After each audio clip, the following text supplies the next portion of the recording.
दोस्तों आज स्पेस 17 में क्वांटम फिजिक्स में आइंस्टीन साहब ने कहा था कुछ मिसिंग है, तो हम मिसिंग को फाउंड कर रहे हैं। तो एपिसोड का नाम है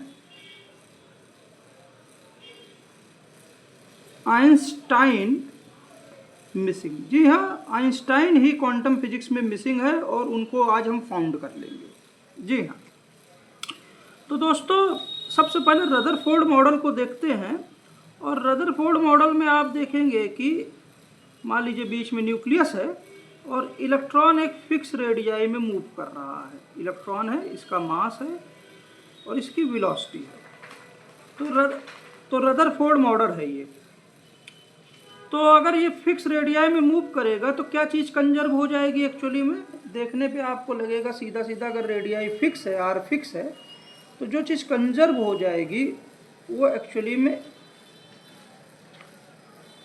मैग्नीट्यूड ऑफ मोमेंटा फिक्स हो जाएगा। मैग्नीट्यूड ऑफ मोमेंटा फिक्स हो जाएगा। और अगर आर के साथ आर भी फिक्स कर दे तो आर एम वी मतलब एंगुलर मोमेंटम फिक्स हो जाएगा। लेकिन फिर मैक्सवेल साहब आ जाते हैं और मैक्सवेल साहब ये कहते हैं कि अगर इलेक्ट्रॉन एसोलेट होगा, भाई सर्किल में घूम रहा है तो एसोलेट हो रहा है क्योंकि वेलोसिटी की डायरेक्शन चेंज हो रही है, तो ये लगातार रेडिएशन ये लूज करेंगे। तो लगातार रेडिएशन अगर लूज करता जाएगा सिस्टम, तो सिस्टम की एनर्जी घटेगी और इलेक्ट्रॉन फिक्स रेडियाई में नहीं बल्कि स्पाइरल इन होते होते होते होते ये इलेक्ट्रॉन न्यूक्लियस से जाके आ टकराएंगे और एटम की स्टेबिलिटी को रदरफोर्ड नहीं एक्सप्लेन कर पाए। ठीक है, यहाँ पे हम अब यहाँ पे वेरिएशन लेने जा रहे हैं। वेरिएशन क्या लेने जा रहे हैं कि मान लीजिए ये न्यूक्लियस है और इलेक्ट्रॉन एक रेडियाई पे यहाँ पे है, पहली रेडियाई पे, इनिशियल रेडियाई पे, और उसका इलेक्ट्रॉन का चार्ज है, इलेक्ट्रॉन का मास है कुछ, इसका वेलोसिटी है, ये इसकी रेडियाई है। अगर ये घूमने दे, पहले तो हम इसको घूमने देते हैं, पहले एक चक्कर मान लीजिए घूमने दे, और उसके बाद ये रेडिएशन एनर्जी लूज करना चालू भी करे मैक्सवेल के हिसाब से। ठीक है, लेकिन अगर इलेक्ट्रॉन सिंगल पार्टिकल ना हो, अगर इलेक्ट्रॉन सिंगल पार्टिकल ना हो और ये जो एनर्जी लूज हो रही है इसके सर्कुलर मोशन में, अगर ये इलेक्ट्रॉन को छोड़ ही ना पाए, क्योंकि इलेक्ट्रॉन सिंगल पार्टिकल है नहीं, समझ रहे हो कैमरा में समझ सवाल? हाँ। तो एनर्जी एक्चुअली में क्लाउड में ही रह जा रही है। इलेक्ट्रॉन के इर्द गिर्द एक क्लाउड है। इलेक्ट्रॉन एक सिंगल पार्टिकल नहीं बल्कि उसके साथ एक और भी पार्टिकल्स हैं। जो भी एनर्जी रिलीज होगी इलेक्ट्रॉन उसके सराउंडिंग क्लाउड में ये एनर्जी रह जाती है। तो इस केस में आप क्या देखोगे कि अगर इलेक्ट्रॉन अकेला नहीं है, हम इतना बड़ा नहीं दिखाते हैं, क्लाउड तो पूरा बड़ा रहेगा लेकिन हम दिखाते हैं छोटा क्लाउड ताकि हम मॉडल को दिखा सकें। तो इलेक्ट्रॉन बेसिकली में अगर हम इस सिंगल पार्टिकल को एक सिंगल पार्टिकल ना मान के इसके साथ एक क्लाउड भी माने, और वो जो भी रेडिएशन लूज हो रहा है वो क्लाउड के अंदर ही रह जा रहा है, तो आपको पता लगा कि अगर इस कोर वाले पार्टिकल की रेडियाई तो कम होती जाएगी। ये कोर वाला पार्टिकल जो अभी इस रेडियाई पे है, वो जब अगले चक्कर में आपको कोर वाला पार्टिकल आपको इस रेडियाई पे मिलेगा। ठीक है, लेकिन फिर एनर्जी क्लाउड से जब वापस जाएगी पार्टिकल में, तो फिर से ये सिस्टम वापस यहाँ आ जाएगा। मतलब जो रेडियाई यहाँ थी वो रेडियाई कम होगी और उसके बाद फिर से वो पार्टिकल क्या बोलते हैं वापस चला जाएगा, क्योंकि इलेक्ट्रॉन सिंगल पार्टिकल नहीं है बल्कि क्लाउड के साथ है। एनर्जी पार्टिकल से क्लाउड में, क्लाउड से पार्टिकल में आती जाती है। तो इलेक्ट्रॉन बेसिकली सारे फिजिक्स के लॉ से वो सही मतलब उनके साथ मैच कर जाएगा। तो इलेक्ट्रॉन बेसिकली अगर इस रेडियाई में चल रहा था एज अ सिंगल पार्टिकल, तो जैसे जैसे ये आगे मूव करता जाएगा तो ये एनर्जी लूज करता जाएगा, लेकिन ये जो एनर्जी निकलेगी एक्चुअली में वो क्लाउड भी बनाती जाएगी। तो जब इसकी रेडियाई धीरे धीरे जब कम होगी, लगातार रेडियाई कम भी होगी, जब मूव करेगा एनर्जी निकलती जा रही है लेकिन वो क्लाउड में ही रह रही है, तो लगातार रेडियाई इसकी कम होगी, तो ये इलेक्ट्रॉन एकदम एग्जैक्ट सर्कुलर पाथ नहीं, बल्कि इसकी रेडियाई धीरे धीरे धीरे धीरे धीरे धीरे धीरे धीरे धीरे धीरे धीरे धीरे धीरे धीरे धीरे धीरे धीरे धीरे यहाँ पे आ गया इलेक्ट्रॉन, मान लीजिए।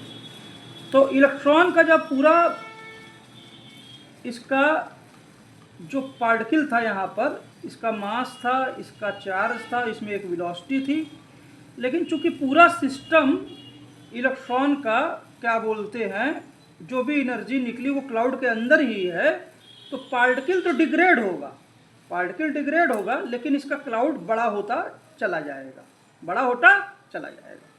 तो कहने का मतलब अगर इलेक्ट्रॉन को सिंगल पार्टिकल ना माने, उसका क्लाउड अगर उसके क्लाउड के साथ ले, तो आप देखोगे कि अगर इलेक्ट्रॉन प्लस क्लाउड के बारे में देखें, इलेक्ट्रॉन प्लस क्लाउड के बारे में देखें, तो चूंकि ये एक कंप्लीट क्या बोलते हैं, इसकी एनर्जी फिक्स हो गई है, और इसका जो मोमेंटा है, पहले जब इस रेडियाई में था तो mv था इसका मैग्नीट्यूड, लेकिन चूंकि एनर्जी क्लाउड में ही रह जा रही है, क्लाउड से वापस वहाँ चले जा रही है, तो इलेक्ट्रॉन क्या बोलते हैं, वो परमानेंटली अंदर नहीं लॉस हो जाएगा। वो इलेक्ट्रॉन उसका क्लाउड जैसे जैसे अंदर की ओर बढ़ेगा, स्पाइरल होते होते उसका क्लाउड बढ़ेगा, कोर डिग्रेड करेगा, और फिर क्लाउड से जब वापस एनर्जी पार्टिकल में जाएगी तो इलेक्ट्रॉन फिर से वहीं रेडियाई में पहुंच जाएगा। तो इस कारण चूंकि इलेक्ट्रॉन प्लस क्लाउड एक कंप्लीट सिस्टम है, तो इसलिए इसका टोटल एंगुलर मोमेंटा या total momenta electron plus cloud का वो p कांस्टेंट हो जाएगा। क्या हो जाएगा? कांस्टेंट हो जाएगा।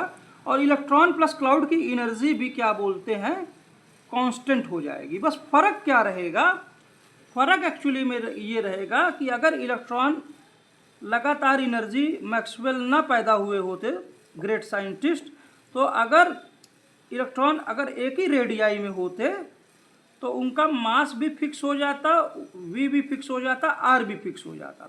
लेकिन क्या बोलते हैं, चूंकि मैक्सवेल के कारण क्या बोलते हैं, इलेक्ट्रॉन सिंगल पार्टिकल नहीं, अगर हम क्लाउड मान लें तो फिर हम ये कर सकते हैं कि r फिक्स नहीं है, कोई बात नहीं, तो हमको यहाँ पर वेलोसिटी भी फिक्स हो जाती, r भी फिक्स हो जाता, मास भी फिक्स हो जाता। लेकिन अगर r फिक्स नहीं है, अगर r फिक्स नहीं है, तो यहाँ तीनों mvr, ये तीनों mvr जो हैं, ये तीनों चार्ज को हम फिक्स कर सकते हैं। इसका मैग्नीट्यूड या mvr जो है, इसको हम फिक्स कर सकते हैं, इसको हम फिक्स कर सकते हैं। अगर केवल हम एनर्जी के टर्म में बात करें, तो अगर एक फिक्स रेडियाई में एनर्जी को अगर हम देखें, तो सिस्टम की एनर्जी जो आएगी वो E बराबर जो इसकी पोटेंशियल एनर्जी U प्लस अगर ये मोमेंटा के टर्म में लिखें तो p²/2m हो जाएगी। कोई दिक्कत नहीं है, जहाँ P फिक्स है, जहाँ P फिक्स है। लेकिन अगर ये इलेक्ट्रॉन एनर्जी भी लूज कर रहा है, लेकिन वो क्लाउड में ही जा रही है, और क्लाउड को ही हम अपना पूरा सिस्टम माने, तो क्लाउड के रूप में अगर हम सिस्टम मानेंगे तो रेडियाई बदल रही है, रेडियाई बदल रही है, रेडियाई बदल रही है, लेकिन फिर वेलोसिटी भी बदलेगी, मास भी बदलेगा, टोटल एनर्जी वही रहेगी, टोटल एनर्जी एक्चुअली में वही रहेगी, और टोटल मोमेंटा भी वही रहेगा। इसका मतलब क्या है कि अगर इलेक्ट्रॉन प्लस क्लाउड सिस्टम को ले लें हम, तो रहने दो, इलेक्ट्रॉन प्लस क्लाउड सिस्टम में ले लें तो एनर्जी भी फिक्स हो जाएगी, मोमेंटम भी फिक्स हो जाएगा। इलेक्ट्रॉन सिंगल पार्टिकल नहीं बल्कि एक उसके क्लाउड के साथ अगर हम देखें, क्योंकि एनर्जी पार्टिकल से क्लाउड में, क्लाउड से फिर पार्टिकल में आ रही है। रेडियाई जो है, जो ये इलेक्ट्रॉन प्लस क्लाउड, अगर ये न्यूक्लियस है, अगर केवल एक डायरेक्शन में हम देखें तो इलेक्ट्रॉन जो है कभी यहाँ रहेगा, कभी यहाँ रहेगा, लेकिन जब दूर रहेगा तो क्लाउड कम रहेगा, लेकिन जब पास रहेगा तो क्लाउड ज़्यादा रहेगा, या उसके उल्टे। तो अगर पार्टिकल प्लस क्लाउड को अगर हम क्लोज्ड सिस्टम माने तो एनर्जी फिक्स हो जाएगी, ऑफकोर्स मोमेंटा भी फिक्स हो जाएगा, लेकिन of course potential particle plus cloud एक सिस्टम है तो मोमेंटा भी फिक्स हो गया, एनर्जी भी फिक्स हो गई। लेकिन यहाँ पर क्या बोलते हैं, चूँकि दूरी पार्टिकल प्लस क्लाउड एक क्लोज्ड सिस्टम है, चूंकि रेडियाई बदल रही है इसलिए पोटेंशियल एनर्जी चेंज होगी, पोटेंशियल एनर्जी चेंज होगी। और अगर पोटेंशियल एनर्जी चेंज होगी तो पार्टिकल प्लस क्लाउड का जो टोटल मास है वो भी चेंज होगा, ये भी चेंज होगा। इसका मतलब क्या है कि अगर इलेक्ट्रॉन जो हैं अगर न्यूक्लियस के अराउंड अगर मूव कर रहे हैं तो मूव करते करते ये पार्टिकल एक्चुअली में जब करीब आता है तो पार्टिकल प्लस क्लाउड में तब्दील हो जाता है, पार्टिकल प्लस क्लाउड में। मतलब रेस्ट मास जो इलेक्ट्रॉन का है वो रेस्ट मास फिक्स नहीं है। क्या है? फिक्स नहीं है, क्योंकि ये मास क्लाउड में तब्दील हो रहा है और क्लाउड से वापस वहां चला जा रहा है, क्लाउड से वापस क्लाउड से वापस पार्टिकल में चला जा रहा है। तो यहाँ पर इलेक्ट्रॉन प्लस क्लाउड का मूवमेंटा जो रहेगा वो तो फिक्स हो गया, और टोटल एनर्जी सिस्टम की एनर्जी चूंकि सिस्टम से ओवरऑल बाहर नहीं जा रही है, वो क्लाउड से वो पार्टिकल में रह जा रही है, इसलिए ये भी फिक्स हो गया, मूवमेंटा भी फिक्स हो गया। समझ रहे हैं बात? लेकिन क्या चीज फिक्स नहीं हुआ? जो रेस्ट मास है वो फिक्स नहीं हुआ। मतलब क्या है? जो सिंगल पार्टिकल न्यूक्लियस के अराउंड हम सोच रहे हैं इलेक्ट्रॉन को, वो सिंगल नहीं है, उसके साथ क्लाउड भी है, और पार्टिकल से क्लाउड बन रहा है, क्लाउड से पार्टिकल बन रहा है, और जिसके कारण लोकेशन बदलने से क्लाउड बढ़ता घटता है और पार्टिकल भी घटता बढ़ता है, और इसके कारण रेस्ट मास चेंज होता है, रेस्ट मास चेंज होता है। और इसके चेंज होने के पीछे का कारण है क्या? E बराबर mc स्क्वायर। यही मिसिंग है, यही मिसिंग है।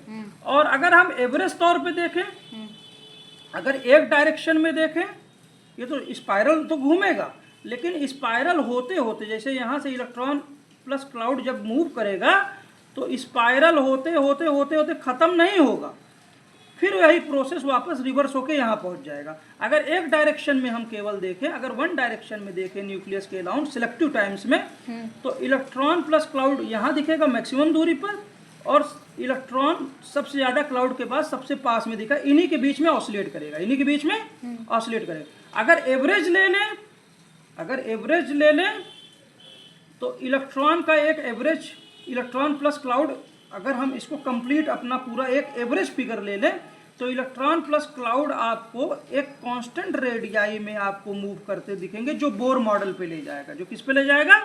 बोर मॉडल पे। और बोर मॉडल पे अगर हम आ जाएंगे तो बोर मॉडल में क्या होता है कि इलेक्ट्रॉन एनर्जी नहीं लूज करता, इलेक्ट्रॉन एनर्जी नहीं लूज करता।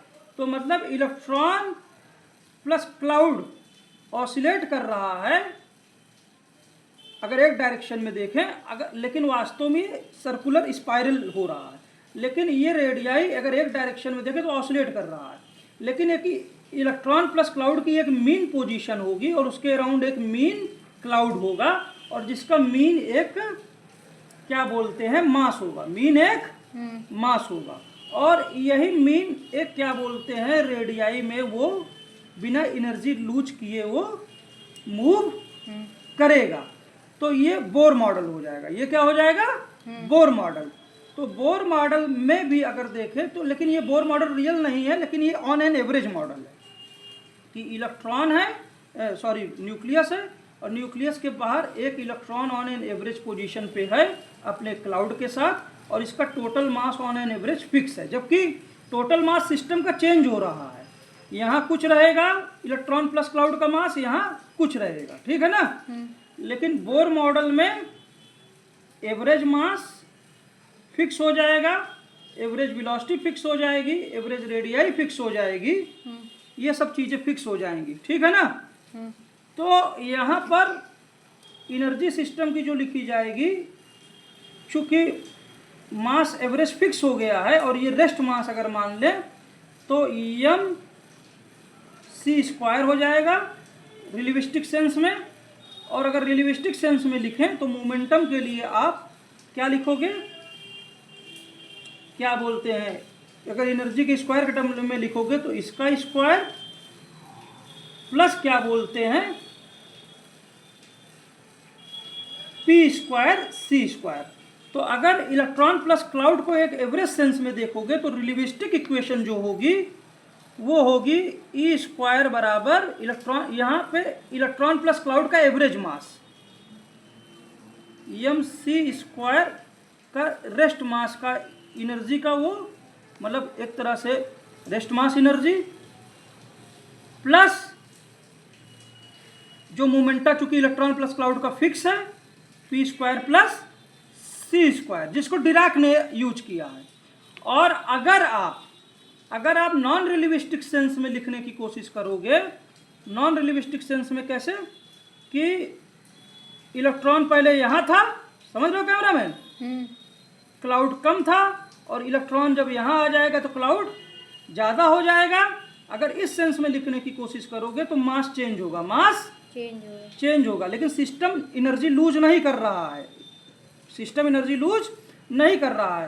तो वहाँ पर एनर्जी जो आप लिखोगे वो सिस्टम की जो एनर्जी फिक्स है, मोमेंटा, चूँकि पार्टिकल प्लस क्लाउड एक अपने आप में एक क्लोज सिस्टम बना रहा है, इसलिए नॉन रिलेटिविस्टिक सेंस में अगर लिखोगे तो पी स्क्वायर बाई 2m लिखोगे, जहाँ p फिक्स हो जाएगा, p फिक्स हो जाएगा।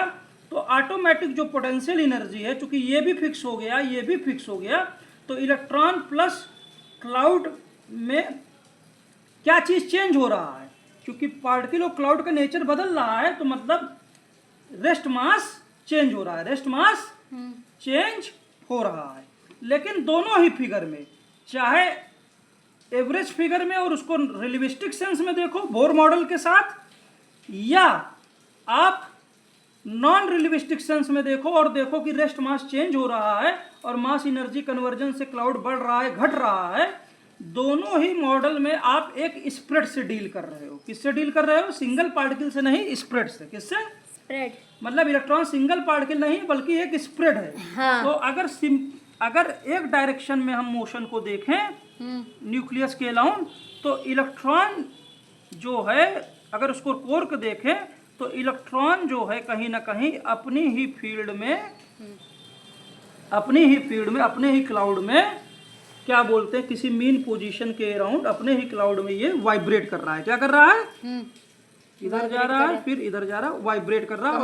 और इसी के साथ ये क्लाउड बढ़ता घटता भी है। इसी के साथ ये क्लाउड जो अभी इतना बड़ा है, अभी एक क्लाउड ये होगा।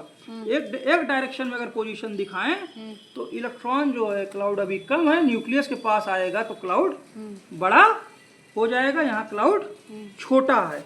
लेकिन ये दोनों ही मॉडल जो है, ये एवरेज मॉडल रिलेटिविस्टिक मॉडल है डिराक इक्वेशन का, और ये क्या बोलते हैं श्रोडिंगर इक्वेशन में जो मॉडल है, यहाँ पर रेस्ट मास चेंज हो रहा है। लेकिन दोनों ही केसेस में हम एक्चुअली में चाहे बोर मॉडल देखें जहाँ पे एक फिक्स रेडियाई पे इलेक्ट्रॉन और उसका क्लाउड मूव कर रहा है, और यहाँ से हम रिलेटिविस्टिक इक्वेशन लिख ले डिराक साहब ने जिसको यूज किया, या क्या बोलते हैं हम इलेक्ट्रॉन की रियल पिक्चर देखें कि वास्तव में इलेक्ट्रॉन जो है उसका क्लाउड बढ़ता घटता है, मास बढ़ता घटता है, लेकिन मोमेंटम फिक्स रहता है, एनर्जी फिक्स रहती है।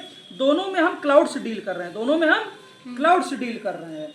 लेकिन हम इलेक्ट्रॉन सिंगल पार्टिकल नहीं बल्कि स्प्रेड है। इलेक्ट्रॉन सिंगल पार्टिकल नहीं मतलब स्प्रेड है। और अगर इलेक्ट्रॉन एक स्प्रेड है तो ये स्प्रेड को ही हम वेव फंक्शन साई से रिप्रेजेंट करते हैं, क्योंकि हर एक पॉइंट पे कुछ ना कुछ चेंज हो रहा है। वन डायरेक्शन में पार्टिकल और पार्टिकल फैला हुआ है, पार्टिकल फैला हुआ है। 3 डायमेंशन में इसको 3 x, y, z और t से रिप्रेजेंट करेंगे। तो दोनों ही केसेस में, चाहे डिराक इक्वेशन में हो या श्रोडिंगर इक्वेशन में हो, पार्टिकल फैला हुआ है, रियल सेंस में फैला हुआ है, और वेव फंक्शन जो है वो इस चीज़ को, इस स्प्रेड को रिप्रेजेंट करता है, इस स्प्रेड को रिप्रेजेंट करता है। लेकिन दोनों ही जगह क्या बोलते हैं, ये वेव फंक्शन एक्चुअली में जब चाहे इस इक्वेशन में आप दोनों तरफ साई से मल्टीप्लाई कर दीजिए, या आप इस इक्वेशन में दोनों तरफ साई से मल्टीप्लाई कर दीजिए। डिराक साहब ने बस ये किया कि उन्होंने ई स्क्वायर बराबर P square C square plus m square c to the power 4 को उन्होंने इक्वेशन को सिंप्लीफाई करने के लिए उन्होंने इसको क्या बोलते हैं अंडर रूट ले लिया, P square C square plus M square C to the power 4 कर लिया, और इसको उन्होंने एक इक्विवेलेंट उन्होंने तोड़ दिया किसमें, पी के 3 कंपोनेंट लेकर इन्होंने इसको तोड़ दिया बीटा एम सी स्क्वायर में, प्लस ये इसका अंडर रूट तो पीसी हो जाएगा, 3 कंपोनेंट में तोड़ दिया, alpha X P X C plus alpha Y P X P Y C plus alpha Z P Z C. Dirac साहब ने ये किया, ठीक है। इस इक्वेशन का फराल मतलब उन्होंने जो अपनी इक्वेशन लिखी उसमें alpha X alpha Y alpha Z P Z के साथ ले लिया और फिर मैट्रिक्स अलजेब्रा लिया, लेकिन उन्होंने और श्रोडिंगर साहब क्या ही अप्रोच अपनाया, जहां उन्होंने एनर्जी ऑपरेटर की जगह उन्होंने minus i h cut del by del p, cameraman जो रीमा बोल रही है आर्ट की स्टूडेंट लेकिन उसको पता लग गया, एनर्जी ऑपरेटर ये रखा, और मोमेंटम ऑपरेटर उन्होंने minus i h cut del by del x रखा। लेकिन चाहे इसमें रिप्लेस करिए मल्टीप्लाइड बाई दोनों तरफ साई से मल्टीप्लाई करने के बाद, और चाहे क्या बोलते हैं इस इक्वेशन में रिप्लेस आप करिए, मतलब चाहे आप ये जो डिराक इक्वेशन है multiplied by psi is equal to beta M C square plus alpha X, ठीक है, alpha X P X C plus alpha Y P C P Y C plus alpha Z P Z C, और इधर दोनों तरफ उन्होंने साई से multiply कर दिया, ठीक है। और अगर श्रोडिंगर इक्वेशन में कुछ नहीं करते हैं, श्रोडिंगर इक्वेशन में u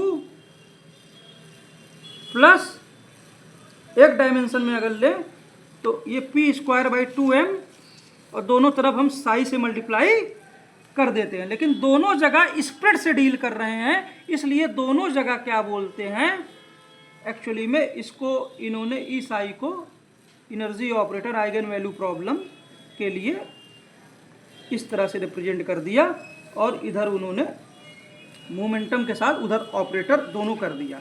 लेकिन दोनों ही मॉडल में एक्चुअली में हम स्प्रेड के साथ डील कर रहे हैं, और बोर मॉडल एक एवरेज पिक्चर शो करता है। तो वास्तव में एक सेकंड, तो ये एक्चुअली में हमने कल फोटोन मॉडल जो बनाया था, एक्चुअली में सब कुछ चाहे एटम हो, ये जो एटम भी बन रहा है एक्चुअली में ये देखिए जो, तो हम क्या कह रहे हैं कि जो एटम भी बन रहा है एक्चुअली में, और उसके अलाउंग जो इलेक्ट्रॉन भी बन रहा है, ये सब फोटोन से बन रहा है। किससे बन रहा है? फोटोन से। तो फोटोन के पॉजिटिव कंपोनेंट सब एक जगह आ गए। फोटोन में देखिए पॉजिटिव और नेगेटिव कंपोनेंट होते हैं, लेकिन ये फिक्स नहीं होते मूविंग फोटोन में। लेकिन फोटोन जब कोलाइड करते हैं, पिछले मॉडल में हमने बताया, तो पॉजिटिव कंपोनेंट एक आ गए, तो बाहर वाले कंपोनेंट सब जगह नेगेटिव होंगे। क्या होंगे? नेगेटिव मास, ये नेगेटिव, ठीक है ना। एक्चुअली में इन्हीं मासलेस नेगेटिव पार्टिकल, जिनको हिग्स के मासलेस नेगेटिव पार्टिकल्स हैं, इन्हीं से क्या बोलते हैं, किसी पॉइंट पर इलेक्ट्रॉन का कोर जनरेट होता है, किसी पॉइंट पर इलेक्ट्रॉन का कोर जनरेट होता है। तो यहीं पर जब आप नेगेटिव मासलेस पार्टिकल की बैलेंसिंग करेंगे, तो एक्चुअली में आप क्या बोलते हैं, डेवर बाई डेवर टी, और नेगेटिव मासलेस पार्टिकल डेंसिटी, इसको हम रियल टर्म में अगर लिख लेंगे तो इसके 3 कंपोनेंट आ जाएंगे। डिफ्यूजन टर्म हो जाएगा, प्लस क्या बोलते हैं, ये जो नेगेटिव मासलेस पार्टिकल इस कोर पार्टिकल से कोलाइड भी करेंगे, तो इसमें b times ux into psi x t, plus ये पार्टिकल्स नेगेटिव मासलेस पार्टिकल आपस में क्या बोलते हैं, सब कुछ नेगेटिव फील्ड से बन रहा है, तो ये मास भी बनाएंगे। तो एक तीसरा कांस्टेंट स्पिन कांस्टेंट भी आ जाएगा, और you x into psi x T इस तरह से भी लिख सकते हैं। चूंकि ये एक्चुअली मास एनर्जी कन्वर्जन भी शो कर रहा है, इसलिए डेंसिटी के फॉर्म में लिख सकते हैं इसको, इसी चीज़ को, तीसरे टर्म को, minus S डेवर by del t जो डेंसिटी में चेंज हो रहा है, इस तरह से भी एक्चुअली में लिख सकते हैं। ये एस क्या है, ये स्प्रेड को रिप्रेजेंट करता है, यही वास्तव में क्लाउड बना रहा है, यही मास एनर्जी कन्वर्जन टर्म को शो कर रहा है, या आइंस्टीन का मिसिंग ई बराबर एम सी स्क्वायर को शो करता है। डिराक साहब जब रिलेटिविस्टिक सेंस में जाते हैं और क्या बोलते हैं, अगर एक ही टर्म में लिखें तो क्या बोलते हैं, रिलेटिविस्टिक टर्म में जाते हैं तो beta M C square plus, इसको सिग्मा से रिप्रेजेंट करते हैं, अल्फा और P C X Y Z तीनों जाएगा, एक्स तीनों से। तो डिराक साहब यहाँ पर जब रिलेटिविस्टिक इक्वेशन को और इक्वेशन को मॉडिफाई करते हैं तो एक्चुअली में अल्फा और बीटा मैट्रिसेस इस इक्वेशन को सेटिस्फाई करते हैं, कंपेयर करने के बाद, दोनों तरफ कंपेयर करने के बाद ये सेटिस्फाई करते हैं इसको। तो इसलिए अल्फा और बीटा मैट्रिसेस होते हैं जो कई सारी श्रोडिंगर मतलब वेव फंक्शन को कई सारे मैट्रिक्स फॉर्म में दे देता है, जिसको डिराक स्पिनर्स, डिराक्स ये मैट्रिक्स इक्वेशन में तब्दील हो जाती है। दोनों तरफ साई से गुणा कर दीजिए और अल्फा और बीटा को मैट्रिक्स मान लीजिए, तो आप ये मैट्रिक्स इक्वेशन में तब्दील हो जाती है, और यही क्या बोलते हैं डिराक स्पिनर्स का काम आता है, जिससे स्पिन निकलता है। लेकिन एक्चुअली में चूंकि सब कुछ मासलेस पार्टिकल से बन रहा है, ये स्पिन कांस्टेंट नेचुरली आता है।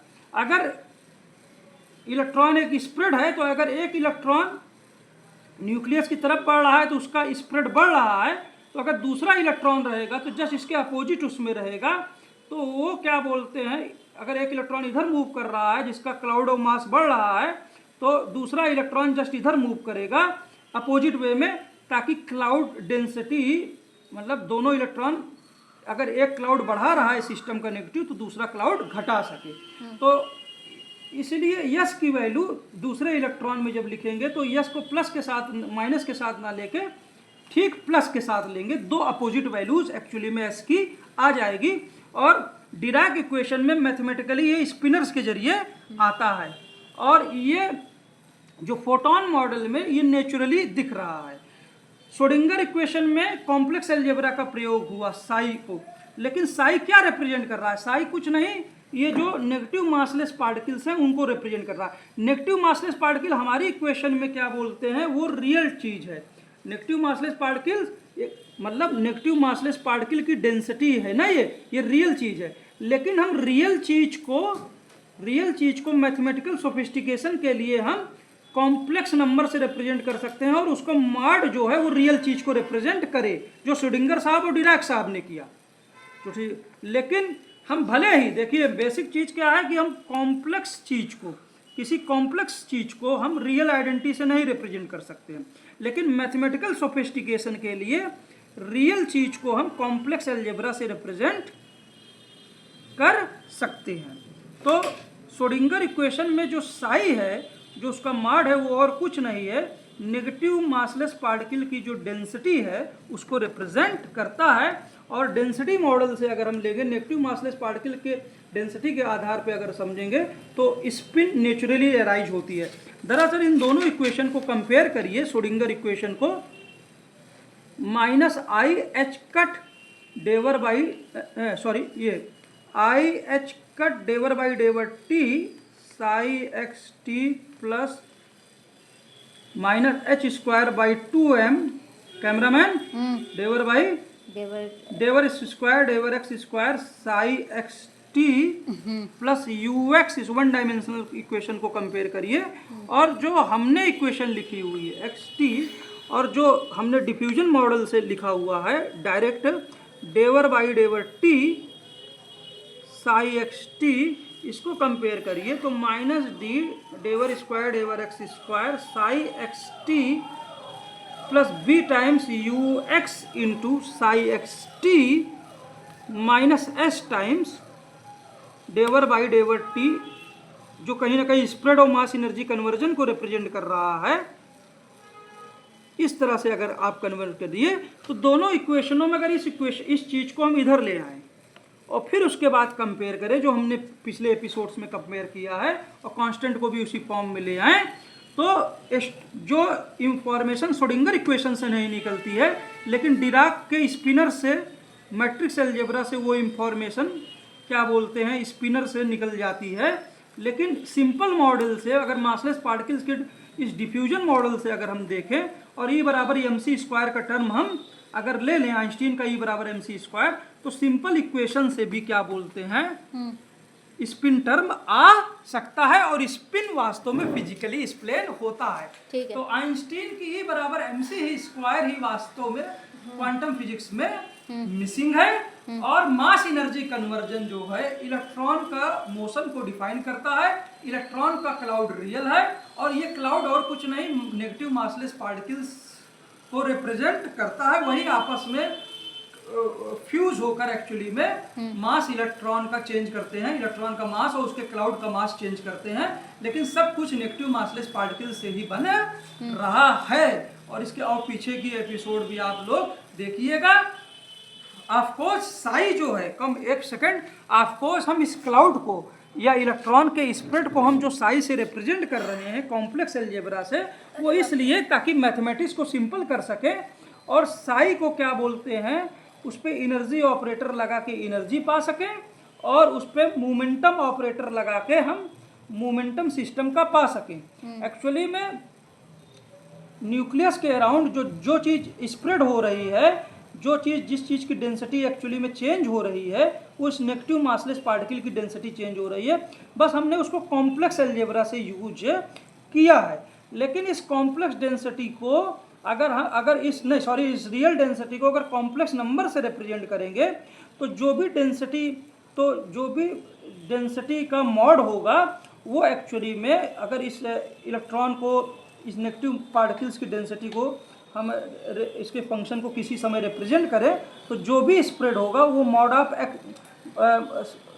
ऑफ साई xt से रिप्रेजेंट होगा। लेकिन ये चूंकि इसी रीजन में ये अपना शेप बदलेगा, कभी ऐसा रहेगा कभी ऐसा रहेगा ना, अलग अलग शेप रहेगा, लेकिन ये स्टैंडिंग वेव के फंक्शन के करस्पॉन्डिंग होगा और ये स्टैंडिंग वेव तरफ की ग्रुप वेव होगी।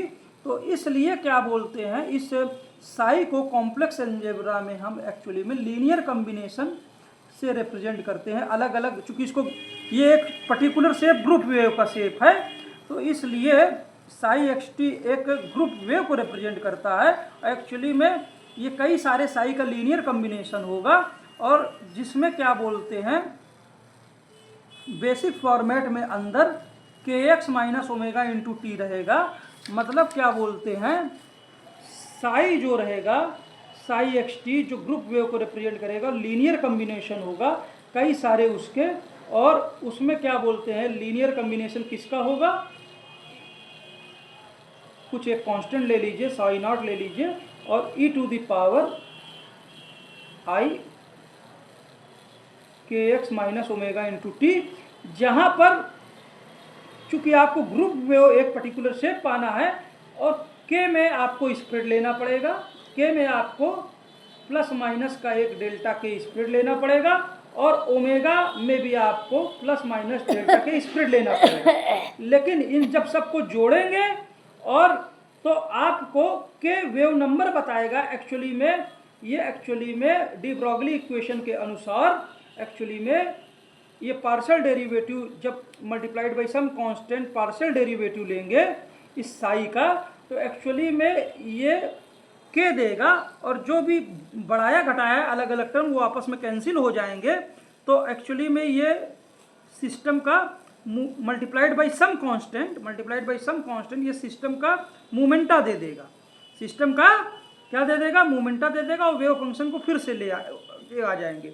और इसी तरह से अगर डेवर बाई डेवर टी लेते हैं इस पूरी इक्वेशन का, तो वास्तव में एनर्जी आ जाएगी जो मीन एनर्जी है जिसके अराउंड स्प्रेड है, मल्टीप्लाइड बाई फंक्शन फिर से रीजनरेट हो जाएगा मल्टीप्लाइड बाई सम कांस्टेंट। तो इसलिए ये क्या बोलते हैं, वेव फंक्शन कॉम्प्लेक्स रूप में अगर रिप्रेजेंट करते हैं कॉम्प्लेक्स अलजेब्रा में, तो एक्चुअली में ये स्प्रेड के साथ होंगे। लेकिन क्या बोलते हैं, पार्शियल डेरिवेटिव लेने पर दो ऑपरेटर्स इस पे क्या बोलते हैं ऑपरेट करने पर, जो एनर्जी ऑपरेटर और क्या बोलते हैं इससे ऑपरेट करने पर एनर्जी मिल जाएगी, और मोमेंटम ऑपरेटर से साई पे ऑपरेट करने पर मोमेंटम मिल जाएगा। तो मिसिंग क्या है एक्चुअली में, E बराबर mc² है। और इलेक्ट्रॉन सिंगल पार्टिकल नहीं बल्कि एनर्जी क्लाउड में जा रही है, क्लाउड से पार्टिकल में आ रही है, जिससे उसकी रेडियाई भी ऑसिलेट कर रही है। एवरेज जो फिगर होती है वो बोर मॉडल आती है कि पार्टिकल प्लस क्लाउड को अगर एक एवरेज उस पर मान लिया जाए और उसी को रिलेटिविस्टिक सेंस में लिया जाए, जिसको डिराक साहब ने प्रयोग किया और फिर मैट्रिक्स अलजेब्रा लगाई तो उसको स्पिनर्स में पाया। लेकिन अगर क्या बोलते हैं पार्टिकल और क्लाउड को एक पूरा एक सिस्टम देखें और अगर उसके पार्टिकल क्लाउड का मास चेंज करें E बराबर mc², तो जो श्रोडिंगर इक्वेशन को आप में यूज करते हो एनर्जी बराबर ux प्लस p²/2m, तो वहाँ पर मोमेंटा इसीलिए कांस्टेंट कर पाए क्योंकि हम इलेक्ट्रॉन और जो उसका क्लाउड का मास लगातार चेंज कर रहे हैं, और उसी के साथ साथ जैसे जैसे इलेक्ट्रॉन और क्लाउड की पोजीशन चेंज होगी वैसे वैसे सिस्टम की पोटेंशियल एनर्जी भी चेंज होगी, लेकिन टोटल एनर्जी फिक्स रहेगी। लेकिन ये सब कुछ हो किससे रहा है, नेगेटिव मासलेस पार्टिकल से। अगर हम उसकी बैलेंसिंग करते हैं, जैसे professor Sanjeev Kumar Gupta sir IISc Bangalore में केमिकल इंजीनियरिंग में बायोरिएक्टर या किसी केमिकल रिएक्टर में बैलेंसिंग बताते हैं, या प्रोफेसर विजय कुमार कटियार साहब HBTI कानपुर में अगर वैसे चलते हैं तो नेचुरली मास एनर्जी कन्वर्जन का टर्म आता है, इलेक्ट्रॉन स्प्रेड दिखता है, और क्लाउड क्या बोलते हैं नेचुरली क्या बोलते हैं मासलेस पार्टिकल से बनता हुआ दिखता है। और ये श्रोडिंगर इक्वेशन का ही एक रूप है और उसको आप कंपेयर भी कर सकते हैं। और यही चीज़ें कॉम्प्लेक्स अलजेब्रा से डिराक साहब ने उस स्पिनर्स को पाया है जो मैथमेटिकल इक्विवेलेंट है, जिसका फिजिकल काउंटर पार्ट नहीं है। लेकिन अगर स्प्रेड को रियल मान ले और श्रोडिंगर और जो स्प्रेड को हम मासलेस पार्टिकल से रियल आइडेंटिटी में शो करें, तो स्पिन का मतलब ये है कि इलेक्ट्रॉन सिंगल पार्टिकल नहीं है, वो एक इलेक्ट्रॉन प्लस क्लाउड है, और वो क्लाउड और पार्टिकल का मास घटता बढ़ता रहता है। जैसे जैसे इलेक्ट्रॉन न्यूक्लियस के पास आता है तो पार्टिकल और क्लाउड बढ़ जाते हैं, और दूर जाता है तो पार्टिकल और क्लाउड घट जाते हैं। अगर एक ही साथ दो इलेक्ट्रॉन एक ही एनर्जी लेवल पे हैं, तो एक इलेक्ट्रॉन अगर उसका क्लाउड बढ़ रहा है, मास और क्लाउड न्यूक्लियस की तरफ आ रहा है, तो जस्ट दूसरा इलेक्ट्रॉन जस्ट अपोजिट उसमें होगा, और वो अपोजिट मास एनर्जी कन्वर्जन में होगा। यही opposite mass energy convergence actually में इलेक्ट्रॉन स्पिन को जन्म देते हैं। जय हिंद, जय भारत, जय विश्व। मैं हूं मनीष जायसवाल, अरकन्या चौराहा, मुट्ठीगंज, प्रयागराज, इलाहाबाद, यूपी, इंडिया से। एक लेमैन की तरह क्वांटम फिजिक्स को इस सेंटेनरी ईयर में, जब उसका सेंटेनरी ईयर चल रहा है, तो जो आइंस्टीन साहब ने कहा जो मिसिंग है वो एक्चुअली में आइंस्टीन की E बराबर mc², वो इक्वेशन मिसिंग है, और वही क्या बोलते हैं स्पिन को फिजिकल सेंस में समझा सकती है, जो डिराक साहब ने अपनी ब्यूटीफुल इक्वेशन से डिराक स्पिनर से समझाने की कोशिश की। जय हिंद, जय भारत, जय विश्व। कैमरामैन रीमा जायसवाल का भी बहुत बहुत आभार। वीडियो को लाइक करिए, शेयर करिए और पिछले वीडियो भी देखिए। जय हिंद, जय भारत, जय विश्व। Thank you sir.